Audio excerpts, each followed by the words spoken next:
Hello everyone, welcome back to my channel NCERT Maths with Pradeep. Today we are going to start a new chapter of your grade 8, that is chapter number 5, data handling. Okay, so this chapter is related to our previous chapter, that is chapter number 14, introduction to graph. So both chapters are interrelated. Few of the topics we have already discussed in the introduction to graph, and the new terms or new topics we will discuss in this chapter. First of all, what is a data? Data are the facts or figures used usually to calculate, analyze or plan something. That means whenever we have to do anything, like suppose in your class, teacher wants to calculate the average height of all the students. So what she will do is, first she will note down the height of each student in a tabular form, and then she can find the average height. So all those information that will be collected from students, that is the height of the student, name of the student, that all comes under data. Then we will organize that data to derive useful information from the data. Okay, so data is basically facts or figures or numerical data, so that we can analyze it and then derive our point, whatever we are trying to calculate.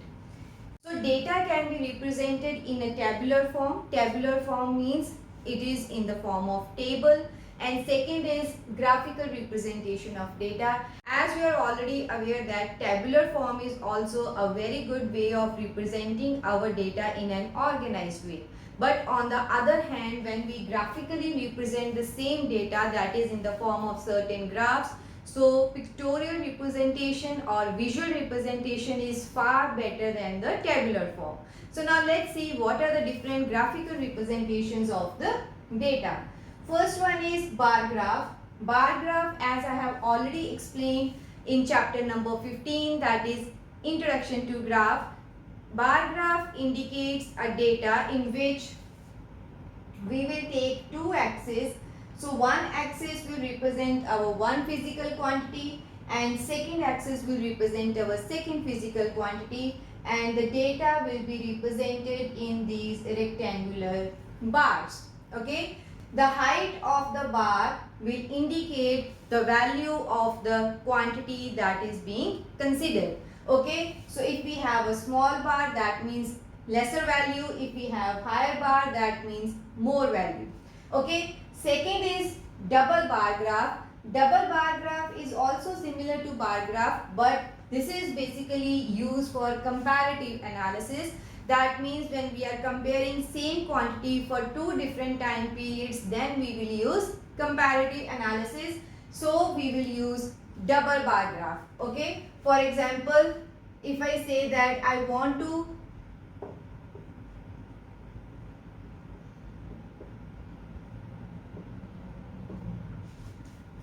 suppose I have made one bar graph in which I have recorded the students' marks in two different subjects, that is English and Maths. So what are the marks that will be represented with these bars? So this bar graph will indicate his performance for one term. Okay. But after second term, if I want to compare that what is the performance in which term he was performing better, that I can represent by using double bar graph. So same thing, but now two joined bars for one data and then second data. Okay, so now same quantities we can use here, that is English and Maths. Here again marks, but now we can compare.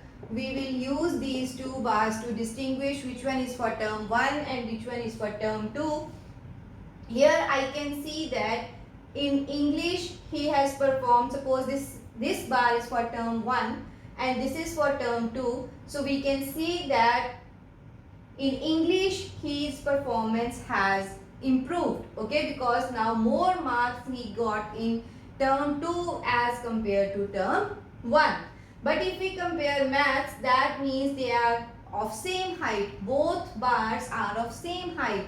That means he has not improved. Whatever his performance was in term 2, same performance is in term 1 also. Okay, so this is basically double bar graph and this is used for comparative analysis. So next is histogram. So histogram is also same as we say bar graph, but there is one difference in it. So this data like this. Okay, so this type of graph is histogram. So these two are not same because we can see there is gap, whether this is double bar graph or single bar graph, there is always gap between the various bars. But in histogram, all these bars are consecutive, that is there is no gap in between them. So to represent any data in histogram, we need intervals. Okay, so data should be in groups, they should be in continuous group, only then we can represent our data in histogram. Okay, so next is pie chart. Pie chart means when our data is represented as a fraction of whole. So this is always represented in the form of circle. So one circle is taken as whole or 100%, and whatever the given quantities are, that are represented as proportional to this full whole. Okay, so like pie will be divided into different sectors, and if the sector is small, that means corresponding value of that particular quantity is less out of the full value. Okay, if the sector is big, suppose this is smaller one, this is bigger, and this is the third one. So we can say that this is the least quantity in that given data. So this is the second number, and since this covers the more area, this is the majority of the data comes under this category. So this is the least, this is at second position, and this is the overall major quantity of our given data. So more the area, that means more the value. So this type of data is represented in pie chart. Next is pictograph. So pictograph we will discuss in this chapter. Out of these five, see bar graph, double bar graph, histogram, all these topics are already discussed in the chapter number 15, that is Introduction to Graph, how to draw a bar graph, how to draw a double bar graph, and how to draw a histogram. All these are already covered. I will provide the link in the description box. I will suggest you to refer that video to have a detailed understanding of all these three types of graph. How to draw a pie chart? See, a brief introduction is already provided in the same video, that is introduction video of chapter number 15. So pie chart, what is pie chart? How to represent that pie chart? How to read the pie chart? That is already discussed in the same video, but how to draw a pie chart, that we are going to discuss in this chapter. Okay, and second is pictograph. Pictograph is also a way of representing data in a visual format in which we will draw a few pictures to represent one unit, and then we will make our table accordingly. So let's discuss these two types of visual representation one by one. Okay, now let's discuss pictograph topic in detail. Suppose this table is given to us which shows the data like how many trees are planted on Monday, Tuesday and Wednesday. Okay, so we have 3 different days and the number of trees that are planted in those days. And I want to make a pictograph of this data. So what I will do is, in pictograph, as the name suggests, we will use pictures. Okay, suppose trees, so I will draw one picture of tree like this. Okay, and this tree will represent one entry. Now the point is, if 30 trees are needed, I should make 30 trees or 40 trees or 15 trees, then that will be a very big table. So what we are going to do is, for 10 number of trees, I will make one picture. Okay, so for 10 trees, I will make one picture. For 20, I will make 2. For 30, I will make 3. That means data will be adjusted according to the 1 unit. So we will write that 1 tree is equal to 10 units. Okay, So now we are going to make pictograph. So here we will write that days, okay, and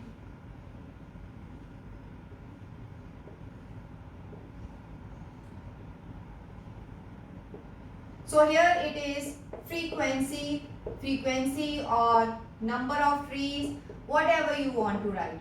Frequency is basically a term that is used in data handling to show that particular entity how many times it occurs. Okay, so like frequency of trees on Monday is 30, or you can write number of trees also, whatever you want.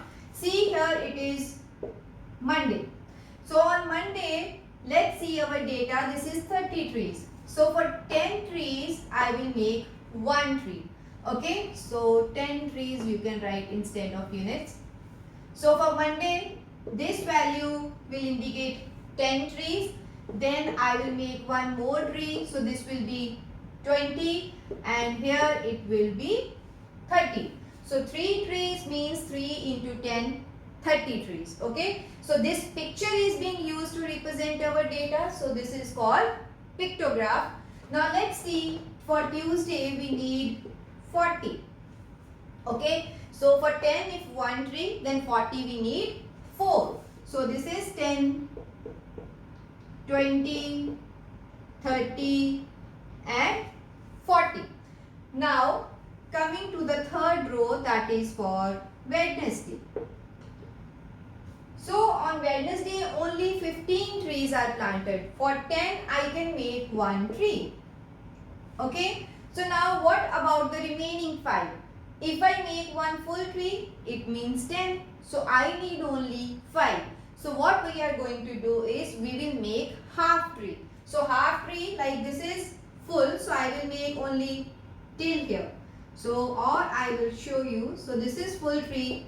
Just divide this into 1 half. Okay. So half will be half of this value. So for this value, that is 5, what I am going to do, this is half tree. So this will be read as 10 and this will be read as 5. So total 15. Okay. So this is a pictograph. I hope this topic is clear. Now let's move on to pie chart. So now let's discuss about pie chart. As I have already explained, pie chart shows the relationship between a whole and its parts. So we are going to divide this circle into different sectors, but what data will come or what will be the size of that sector, let's discuss here. Okay. One point to be noted in pie chart is that data given to you can be in the form of percentage or it can be in the form of fraction. Means sometimes data is directly given in the form of percentage, that 50% like this, 10% like this, but sometimes we have to find fraction. Okay, because we have to proportionately divide our pie chart. So let's see an example first. I have shown this data, that is, let us suppose that there is a class in which 60 students are there and we ask them what is their favorite subject. So out of 60 students, okay, 50% of them, that is half students, like maths as their favorite subject, and 25% of the students said that science is their favorite subject, and remaining 25 will give us the data that English is their favorite subject. See, one whole means 100%. Okay, so out of 100, 3 different options are given to them, and 50% of the students goes for math, 25% goes for science, and 25% goes for English. Sometimes this data is directly given, okay, in the form of percentage, but sometimes they will say that number of students. Okay, out of 60 students, 50% means half of the students, or they can directly give you that 30 students like maths and 25% of 60. 25% of 60 means 25 by 100 of 60. Okay, so what value we will get? This is 5, 15. That is 15 students like science, and since again 25%, so 15% likes English. So in any form, whether data is given in percentage, so we will use percentage. If the data is not given in percentage and these random values are given out of the full value, so we will make fraction. Okay, if I say what is the fraction of this value, so whatever is our quantity divided by full value. Full value means 60, total number of students. So we will get 1 by 2. If this value is given, then 50 out of 60 means 15 out of 60. So 1/4 of the student, 25% means 1/4, right? So 1/4 of the students like science, and here also 1/4 of the student likes English. So my point is, whether your data is given in percentage form or direct values are given, so we should first convert this data into fraction, and then we will find something that is called central angle, which will decide what is the angle for the sector we are considering. So now let's first make a table of this data. See, one heading is subject, so whatever are your entries that you will write here. Second is percentage, because percentage was given. So we will write corresponding percentage of each subject. Next is to convert this data into fraction. As I have already explained, if this is directly given in this format, like numbers are given, then we will convert fraction in this way, that is your given quantity over out of the total quantity. So you will do this way. But if percentage is given, how to convert percentage to fraction? That is your percentage divided by 100. So this is 50 over 100. Okay. So 2, this is 1 by 2. So 25% means 25 over 100. So 25 fours are 100, that is 1 by 4. Here again 25%, so this means 25 by 100. So fraction is 1 by 4. You can see here, whatever fraction we are getting here, same fraction we will get there, because we are converting the same values of percentage into fraction. So this is the most important column of this table, that is central angle. So how to find central angle for all these subjects or all the quantities that are given to you? So what you will do is, whatever is your fraction, you will multiply that value with 360. Now why 360? See, in circle, if this is the center of the circle and I will mark this as radius, so what is this complete angle? So complete angle is always 360. So we will plot our sectors according to the angle. So how to find the angle? That if total is 360, if whole angle is 360, what should be half of it? So that means whatever fraction you are getting, that you should convert proportionate to 360 degrees. So that is why it is called pie chart, is a representation of a whole with respect to its parts. Okay. So what we are going to do, so half multiplied by 360, so this is 180 degree. Then it is half multiplied by again 360, so this is 90 degree, because 4 9s are 36. This is again 1 by 4, so 90 degree again. After we have calculated central angle for each of these subjects, we will plot our pie chart. Okay. So what you will do is, you can mark this radius anywhere. Okay. And start from this point, and first thing, that is 180 degree, we will mark that angle. As you already know that 180 degree means straight angle. So here values are very simple. So you can directly extend this to the other side of the circle, because this is diameter and this angle is, this straight angle is 180 degree. Or you can use your protractor to draw the angle. So I hope you know how to use your protractor. So what we will do is, we will put our protractor on this center, and we will mark, we will read our angle on which side we have 0. Okay. Since 0 are on both sides, so if I am considering this line, on this point 0 I will read. So this is 180 degree, and I will mark this angle as 180 degree. Okay, so this angle is for the first subject. So after this we will write here this is maths and 50%. Okay, so now let's move to the second row of the table, that is science. For science this is 90 degree. Now the point is from where to start for 90 degree.